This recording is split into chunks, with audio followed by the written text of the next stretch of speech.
ये general equilibrium effect of tariff. और small nation में हमें ये पता है कि जिस वक्त टैरिफ लगता है उस वक्त ओवरऑल वर्ल्ड की प्राइसेस तो इंक्रीज या डिक्रीज नहीं होती, लेकिन उस नेशन की हद तक अफेक्ट लाजमी पड़ता है जो डोमेस्टिकली इंगेज होती हैं उस इंडस्ट्री से जिस पे टैरिफ लगे। उनकी प्राइसेस पे फर्क पड़ता है, लेकिन ओवरऑल उस नेशन पे भी फर्क नहीं पड़ता। क्यों फर्क नहीं पड़ता? क्योंकि गवर्नमेंट सब्सिडाइज कर देती है दूसरे प्रोजेक्ट में, वेलफेयर इंक्रीज कर देती है वगैरह वगैरह। तो ये सबसे पहले ये नेशन टू की हमने डायग्राम बनाई। नेशन टू की डायग्राम इसलिए बनाई क्योंकि हम एक्स की ट्रेड को शो करना चाह रहे हैं। तो नेशन टू ने एक्स को इंपोर्ट करना है, नेशन वन ने एक्सपोर्ट करना है। तो ये सबसे पहले फ्री ट्रेड अगर होती है तो बी पॉइंट पे होती है। बी पॉइंट से ये ट्रेड करके पहुंच जाती है ई पॉइंट पे, जहां पे ये 60 यूनिट वाई के एक्सचेंज कर लेती है एक्स के 60 यूनिट के साथ। अगर तो ट्रेड फ्री ना हो, उस पे टैरिफ लगाओ, 1 यूनिट पे 1 रुपया टैक्स लगाया हुआ है गवर्नमेंट ने, तो इस बी की बजाय नेशन ने फिर एफ को प्रेफर करना है और प्रोडक्शन देनी है एफ पॉइंट पे।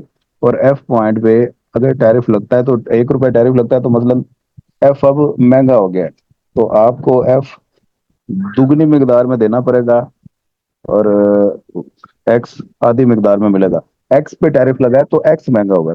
तो टर्म ऑफ ट्रेड आपकी पहुंच जाती है टू पे, और यहाँ पे आप फिर एफ पॉइंट से ट्रेड करके जाते हैं इस एच पॉइंट पे। इस एच पॉइंट पे आप 30 यूनिट वाई के एक्सपोर्ट करते हैं, उसके बदले में 15 यूनिट एक्स के आपको मिल जाते हैं, क्योंकि एक्स आधी मिकदार में मिलना होता है।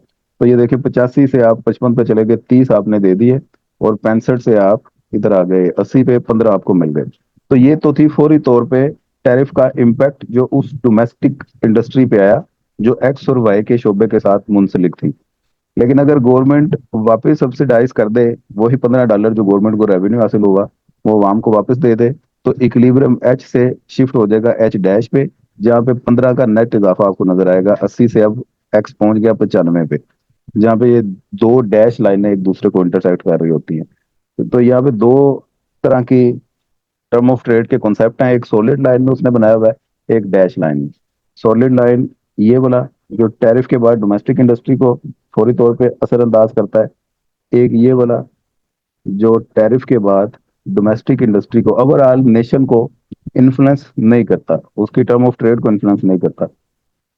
सब्सिडी के बाद ये आगे को शिफ्ट हो जाती है लाइन पी एफ, और इसे आप कंपेयर करें तो इस चक्कर में नया इंटरसेक्शन जो एच डैश पर, ये बड़ी डिटेल में किया था, वो हो